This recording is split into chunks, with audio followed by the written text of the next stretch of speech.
you. Thank you all very much. Thank you. I'm Father Mitch Pack, and welcome to Scripture and Tradition. And today we will be starting Isaiah 31, probably getting into chapter 32. And we'll be looking at of Isaiah, that is. We'll be taking a look at how the Lord continues to appeal to the people of Israel to put their trust in Him instead of the Egyptian and the Egyptian army, and how He wants to teach them to be wise. Now, we certainly have this program here where you can watch it anytime you wish by going to the Scripture and Tradition portion of our on-demand page. Just go to ondemand.ewtn.com and you can look up any of the episodes you wish. But during the live program, if you have a question or a comment, especially related to today's topic, we invite you to be part of the show by first being in our live studio audience like these nice folks have done, or during the live show, you can call us. Live show, of course, is Tuesday at 2 p.m. Eastern Time. And the number you can call if you are in North America is 1-800-221-9460. 800-221-9460. If you are outside North America, you can still call, but not on that number. Instead, call country code 1, area code 205, 271-2980, 271-2980, or you can also send us email by writing to Scripture and Tradition at ewtn.com. Now, we invite you to follow along with this Bible study. I wrote a book for it called Commentary on the Book of Isaiah, an in-depth look at the Gospel of the Old Testament. This book is available at EWTN's Religious Catalog. Just go to EWTNRC.com, and it is item number 3197. If you already have the book, we are starting today on page 145. So, we're beginning with Isaiah chapter 31, and the first subunit is chapter 31, verses 1 to 3. Let's take a look at this. First, verse 1 starts off with another woe oracle. Remember how we've talked about those over and over again. This section of Isaiah has a lot of woes because the people are doing things that are so dangerous. He says, woe to them because they are doomed. Remember, he always uses these woe oracles as a way to say your funeral is inevitable. And he's already starting a funeral lament because the wages of sin is death, as we see in other parts of Scripture, and your sins are going to kill you. So let's start off with the woe oracle of 31, verse 1.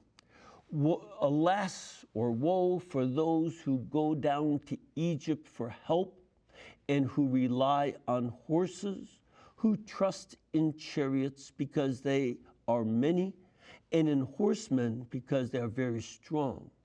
But do not look to the Holy One of Israel or consult the Lord. Now keep in mind, chariots in ancient warfare were the equivalent of tanks in modern warfare. They're very fast. They usually had 2 horses attached to them, especially Egyptian chariots. And they could just run in there and either throw javelins or shoot arrows and then move right back out again. So that was something that was sent against infantry to scare them off. And the same thing with cavalry, that a lot of times cavalry were used in ancient warfare to flank the foot soldiers and get them frightened and just cut them down in battle. Oftentimes that happened. People were afraid to stand up to a man on a horse. And because the Egyptian army was famous for having these great weapons, both cavalry and chariots, that if we trust in Egypt, they'll be on our side and they'll help us defeat Assyria. However, as we know from the scripture and from the records of the Assyrians, when the Egyptians attacked the Assyrians, they lost. And they ended up taking refuge in the Israelite city, actually the city of Judah, called Lachish. And they went into Lachish. The Assyrians destroyed the city and the Egyptians. You're foolish to trust in human strength instead of the Lord. That is Isaiah's message. Okay? So then he goes on to give a prophecy of warning. Yet he too is wise and brings disaster. He does not call back his words, but will rise against the house of the evildoers and against the helpers of those who work iniquity.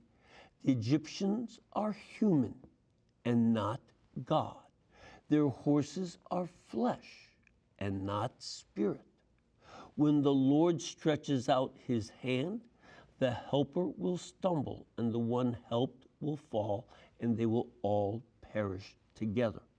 So this is a warning that the Lord himself, that's the one who is wise and brings disaster, is the Lord. He's going to bring disaster on the evildoers. And and those who try to help those that work iniquity.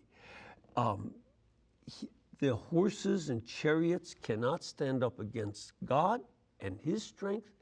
And if you trust in them, you will perish the way they will perish. That's what's going on there, okay? So that's the first oracle in chapter 31. The second oracle in chapter 31 is from verses 4 to 9. And this is an oracle of salvation. How do you know that? It starts off, remember the last one started off with woe. This one starts off, for thus says the Lord. And the Lord said to me.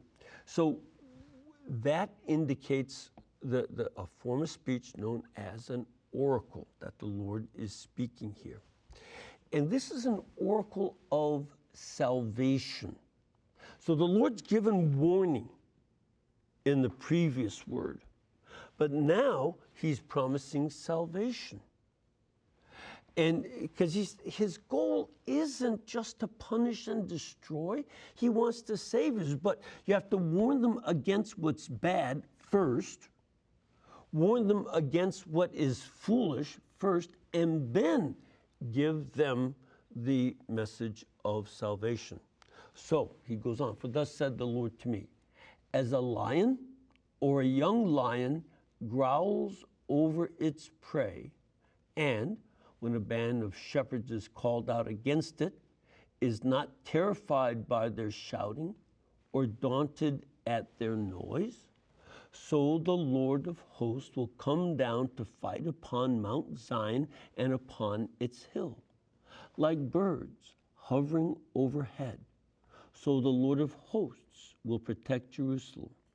He will protect and deliver it. He will spare and rescue it. A couple things here. First, the Lord compares himself to a lion or a young lion. When they have their prey, when they kill an antelope or something, a deer, they stand there and they roar at it. And at anybody who dares to come close. Because when some animal brings down, prey, and there's meat there, the other animals smell the blood. I mean, this is the world of the wild. They smell the blood, and if they are antelopes and deer themselves, they run away farther. But if they're other predators, they will come to the blood and try to get their share. And the lion is there roaring over it to protect and make sure nobody dares come close to what he himself brought down. This is the image the Lord uses for himself, that he is not terrified when a group of shepherds, and there's kind of a play here. Frequently in the prophets, the Lord compares the leaders of Israel to shepherds, and other kings, like especially the Egyptian Pharaoh, had, if you see them, their hands are often crossed. In one hand, they have a shepherd's crook. In the other hand, they have a mace. And the idea is they will shepherd their own people, but conk their enemies on the head. And so they're kind of shepherds too. And even though the shepherds seem strong, they're not going to frighten a lion away. And he's got his kill, and he's going to stay with it and eat it. And similarly, the Lord is not afraid of any of these kings. He's not afraid of the king of Egypt, the king of Assyria, or the king of Judah or Israel. None of them frighten him. No matter which shepherds come up against him, no matter which political leaders come up against him, he will stand. And in this case, he says that the Lord will come to fight upon Mount Zion and upon its hill, and the Lord will protect Jerusalem. Now, this is all the more important because at this time, in 701 BC, the Assyrian army was fighting against the Pharaoh's son, Tirhakah. But their army also had surrounded Jerusalem. And that's why he uses this image, that it's like he's a lion protecting Jerusalem, whom he has won for himself. And even though these other kings come against Jerusalem, or this big army of the Assyrians comes against it, he will stay there and protect the city. And nobody will be able to stop him. Okay? Now, the next part of this oracle, the second part out of the three parts, is in verses 6 and 7. It says, "Turn back to him whom you have deeply betrayed, O people of Israel. For on that day all of you shall throw away your idols of silver and idols of gold, which your hands have sinfully made for you." Now, keep in mind some of the prophecies we've already read in Isaiah. Remember Isaiah chapter 2, where it talks about their idols of silver and gold and how they turn to them for prophecy and prayer and protection and all that, and that they'll be thrown away. Now, the Lord is warning them again against idolatry. That's how they betrayed the Lord. They went to these idols, most likely Canaanite idols, because archaeologists have found statues of Baal and Asherah, Ashtarte, all that. They found those kinds of idols in the ruins of ancient Jerusalem from this time. So the people were worshiping these gods. And as far as the Lord is concerned, anytime you worship these other gods, you are committing treason against the one true God. That's his point. And this is something that we ought to keep in mind, is not just about ancient times. I've been sent copies when I was doing my research on the New Age movement.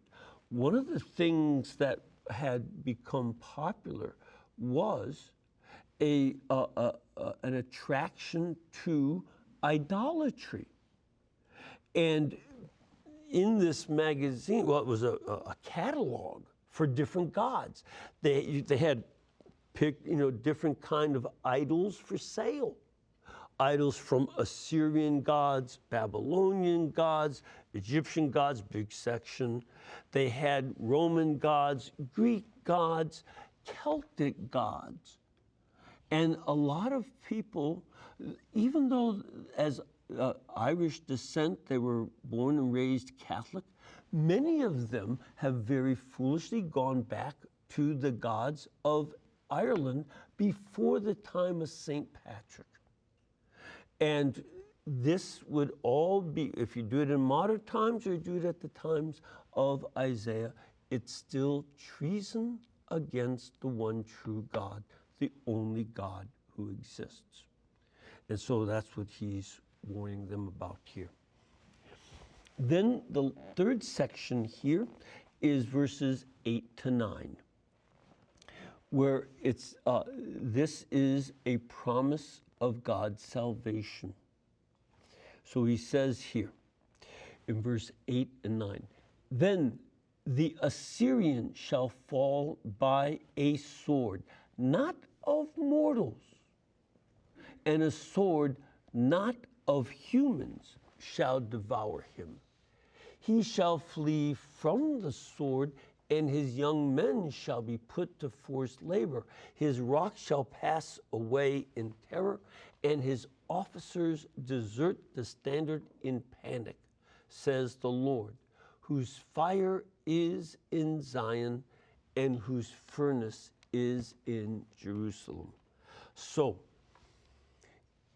the Assyrians, who again, remember, they're surrounding the city of Jerusalem, and part of their army is attacking and defeating the Egyptian army off to the southwest of Jerusalem. And here, the Lord is saying the Assyrians are going to fall, but not with a human sword. See, if they were going to fall by the hand of Egypt, that would be by a human sword. If it were the Egyptian chariots and cavalry that were going to destroy them, that would be a human sword. But that's not what's going to happen, is it? Instead, it's going to be by a non-human sword. What is he referring to there? The Lord sent a plague among the Assyrians. And because of the plague, they left Jerusalem, broke off the siege, and they started going back home. And then, when the king Sennacherib got back to his capital, two of his sons killed him, and another of his sons killed the two brothers, his two brothers, and made himself king. So this wasn't going to be a destruction of the Assyrian army by human power, but it would be by this plague, which they certainly found something mysterious. They didn't understand plagues all that well, but that's how they're going to suffer. And this is something that he wants them to know. You don't trust your own wits and your own power, but you trust in the Lord God himself. Okay? All right. Finished up chapter 31. Let's take a break and we'll start with chapter 32 in just a couple minutes. So please stay with us.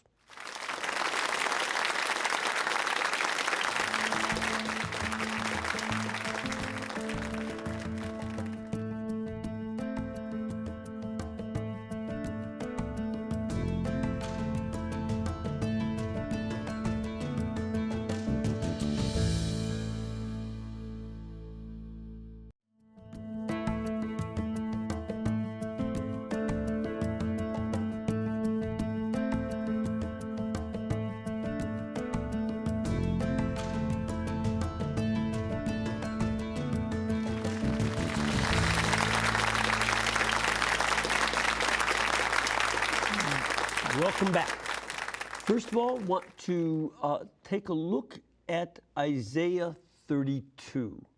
And this section, it's one long oracle, chapter 32, verses 1 to 8. And it has different parts, of course. The first part is verses 1 through 5. And let me just start off to introduce this a little bit. This is different than some of the other oracles of Isaiah. It's not one of the woe oracles threatening destruction, nor is it an oracle, thus says the Lord. This is much more similar to the Proverbs.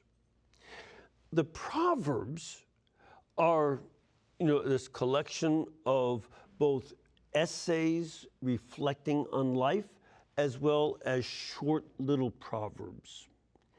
And so 1 through 9 are a series of small essays on how to be wise. And then chapters 10 through 31 are, especially 10 through 29, are short little sayings of 1 or 2 verses. And it's about reflection on life's experience. Oracles are the Lord giving a gift of prophecy to a prophet so that he speaks the word that the Lord wants to address at that time. Whereas Proverbs come from reflection, and they include a lot of looking at things from human reflection rather than direct, inspired oracles or statements about what will happen. What we see here are oracles about the king. And this is something that occurs in the book of Proverbs. If you look at Proverbs 16, verse 10 and 13, or Proverbs 20, verse 28, which states that loyalty and faithfulness preserve the king and his throne is upheld by righteousness. These kind of reflections on life, what's going on. That's what we see here. So let's take a look at the first part. In chapter 32, verses 1 to 5. See, a king will reign in righteousness, and princes will rule with justice. Each will be like a hiding place from the wind, a covert from the tempest, like streams of water in a dry place, like the shade of a great rock in a weary land. Then the eyes of those who have sight will not be closed, and the ears of those who have hearing will listen. The minds of the rash will have good judgment, and the tongues of stammerers will speak readily and distinctly. A fool will no longer be called noble, nor a villain said to be honorable. All right, let's take a look at this. In this, notice it's all in the future tense. This is not the way things are right now. It's something that he looks for in the future. And in this, what he wants is to have kings characterized by righteousness, because that's one of the goals of wisdom is that with wisdom, you want to see this reflection on wise living brought to bear. And that's one of the things going on. And this is something that I think we can see is Isaiah's description of the future king, the Messiah, that they look forward to, that they want him to be characterized by moral righteousness. What they mean by righteousness is that you follow correct behavior. There are norms. For instance, they talk about righteous weights and measures. That means nobody's cheating with them and that they're according to the correct norms. Whereas justice is a little bit different word. It's mishpat in Hebrew, and it's a word that comes from judging cases because kings also acted as a supreme court. So we have lower courts, so did they. But if there were problems where the lower courts could not figure out how to judge a case, they could appeal to the king. And if the king took the case, just like our Supreme Court takes cases, then they could give judgment. They want good judgment to come from a king based on knowledge of the law, but also on knowledge of human behavior and what is correct and what is wrong. And that here, they hope that the king will be like a hiding place from the wind, that a covert from the tempest. The king should protect you from danger and not act foolishly and get you into bigger trouble.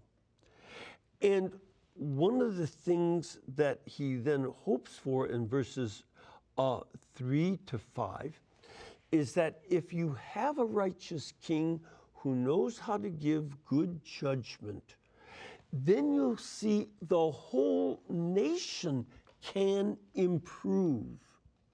A good ruler makes for better people. He sets a standard for others. Doesn't mean everybody will act well, no, but it will set up a norm. Whereas, I've certainly come across plenty of situations throughout my life where we have political leaders who are corrupt. They take bribes, they do things under the table, they make deals and they get a cut, things like that. And when that goes on, you have an increase of trouble anywhere that is allowed. And it has a bad effect not only on crime, because other criminals say, because again, this is a crime to take bribes and be an unjust ruler, a corrupt one, but also other people say, well, if he can get away with this, so can I, and they'll try a lot of things, and a lot of them will think they can bribe people to get what they want. This is something that goes on. But if the king is righteous, then the people will seek true knowledge. If he's going to judge justly and righteously, then the people will try to understand, well, what is good and what is just? And this is something that why he says, the eyes of those who see will not be closed. In other words, people won't put a blind eye to the criminality of their leaders nor of other citizens. They will approach righteously what should be done. And even those who would be rash, a lot of times in our youth, we tend to be quick and make rash judgments because something seems good to us at that moment. But here he said, no, the rash will get good judgment. And the tongue of stammers, people who don't know how to explain things, they will learn to speak more distinctly because they'll take time to think before they speak. Good idea. We'd like to see all of us do that more, as well as our politicians. Think before you speak and be careful. And this is a good part. Now, let's take a look at the next section, verses 6 to 8, where it says, "For the fools speak folly, and their minds plot iniquity, to practice ungodliness, to utter error concerning the Lord, to leave the craving of the hungry unsatisfied, and to deprive the thirsty of drink. The villainies of villains are evil. They devise wicked devices to ruin the poor with lying words, even when the plea of the needy is right. But those who are noble plan noble things, and by noble things they stand." First of all, again, pay attention. This is in the form of proverbs and wisdom statements. This is not, "Thus says the Lord." This is based on observation of life, and that we want to pay close attention of this. So, this section describing fools and the wicked is very important because such fools and wicked people exist. Some people try to deny that people are wicked. That's foolish. That bad people exist, and we should be aware of them. And we should notice that folly and wickedness here includes neglect of those who are in need and are poor. We don't want those who are vulnerable to become victims of either fools or the wicked. Why would the poor be their victims? Because it's easy to victimize them. They're already poor. Very frequently, take a look at some of the crime statistics.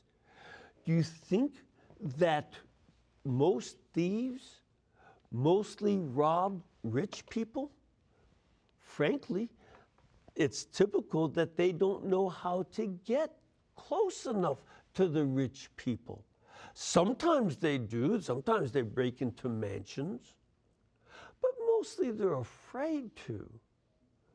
Instead, they rob other poor people because they live near poor people. Oftentimes, they themselves might be poor, and they take advantage of other poor folks. And they say, "Well, you might be poor, but at least you have a TV," or this, that, or the other thing. And I know you saved for a year to buy that really nice pair of gym shoes, but give them to me because I want them. And they typically rob the poor, more so than the rich, because the rich can afford more protection. And this is what he's saying will stop. This is the wisdom that he sees, that this will come to a conclusion when people start to see righteousness. Then it concludes in verse 9. In verse, just verse 8. "He who is noble devises noble things, and by noble things he stands."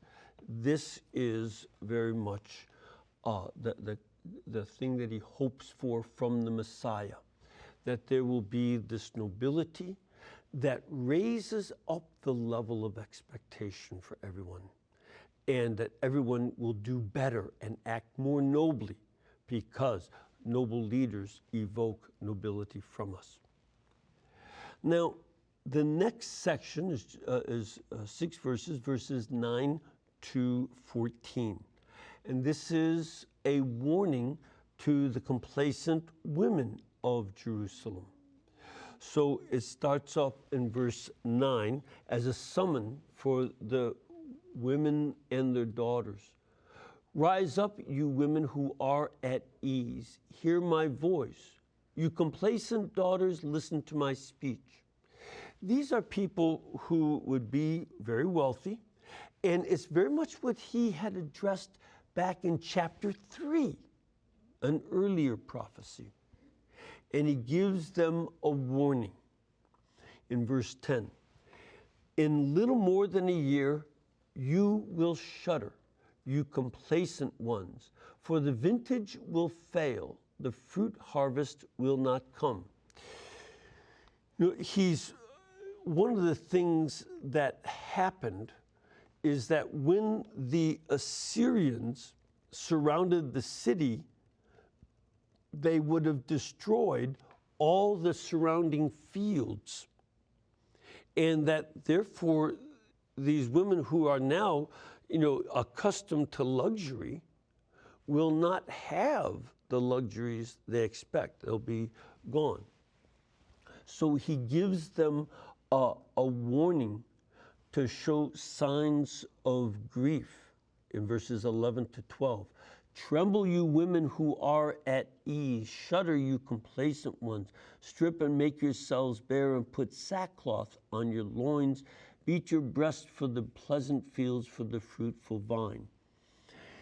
He wants them who are comfortable now to be aware that there is going to be a coming famine, not only of fruit and therefore of wine, but of other foods.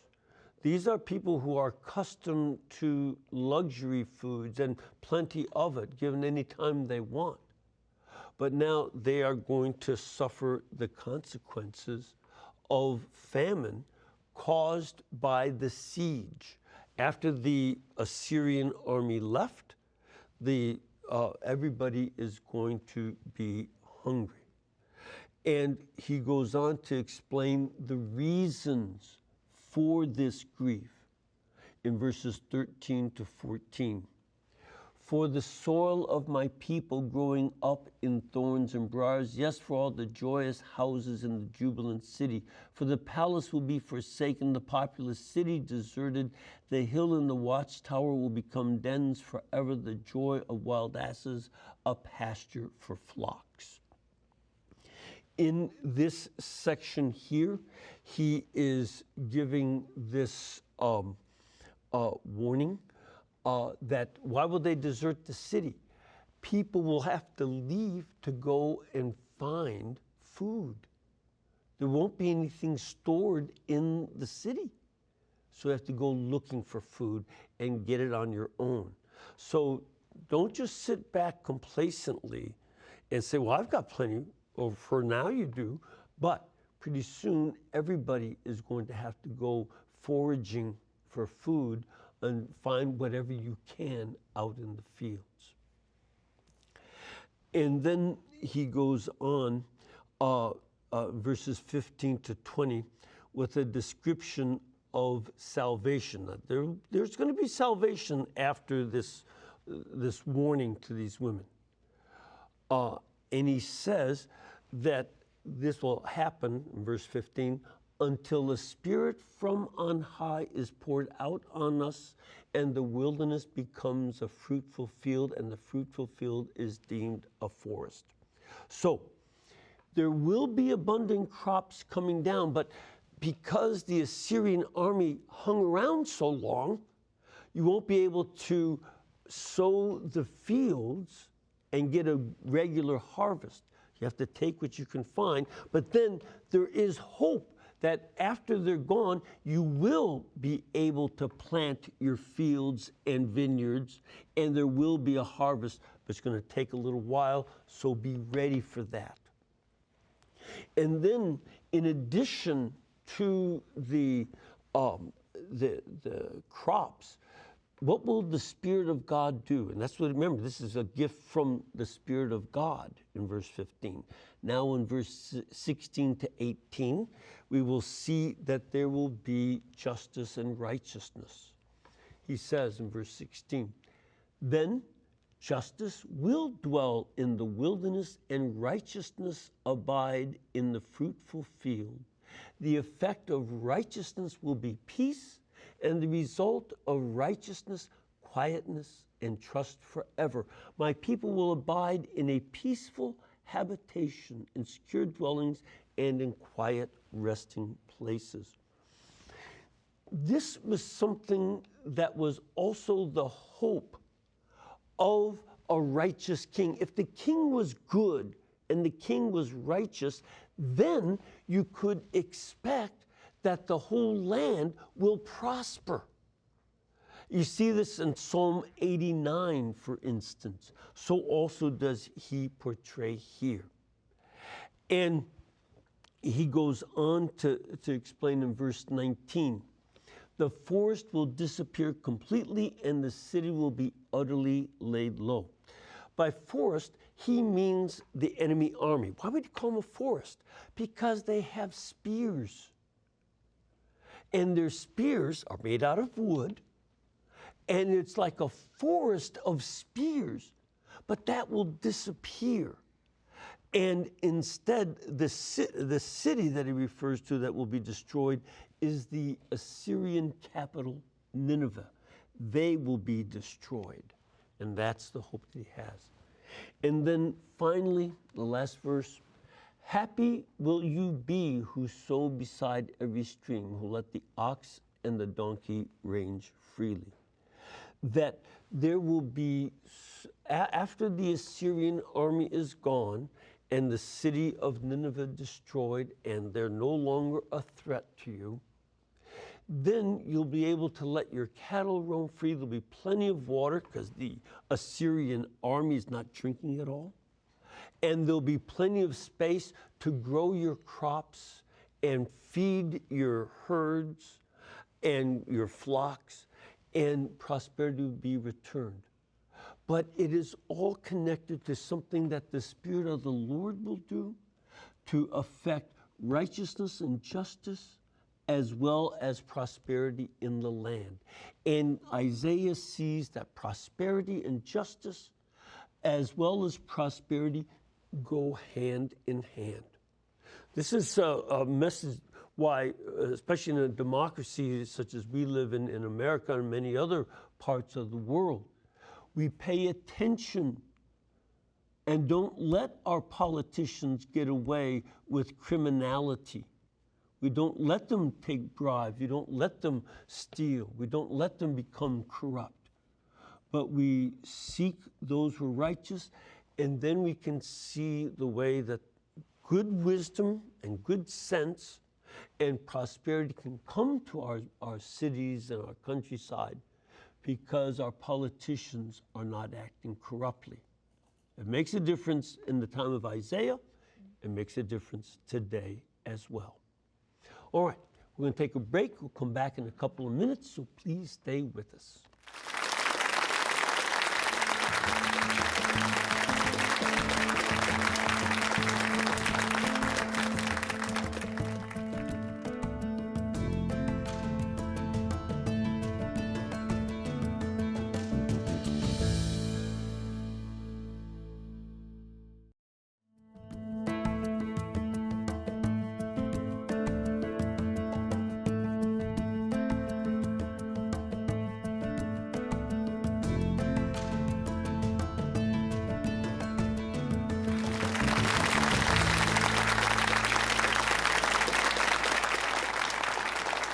All right. First of all, I want to invite you to join me Wednesday night at 8 p.m. Eastern Time for EWTN Live. And we'll speak with the president of the National Eucharistic Congress, Mr. Jason Shanks. We'll talk about the centrality of the Eucharist and his experience of the 2025 National Eucharistic Pilgrimage, which recently wrapped up in Los Angeles. So it should be a very important discussion as we continue our Eucharistic renewal in our church. All right, we have a question here from our studio audience.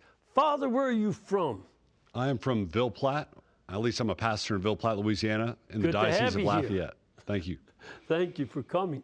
And what can we do for you this fine day? Okay, so given the presentation, there seems to be a distinction in the Old Testament between trusting in something, as we're not to trust in chariots, and idolatry, which seems always personified, such as in the god Baal. Yeah. Now, in the New Testament, or at least in our present time in ministry circles, we seem to depersonify idolatry when we're talking about God's people. So we say that we idolize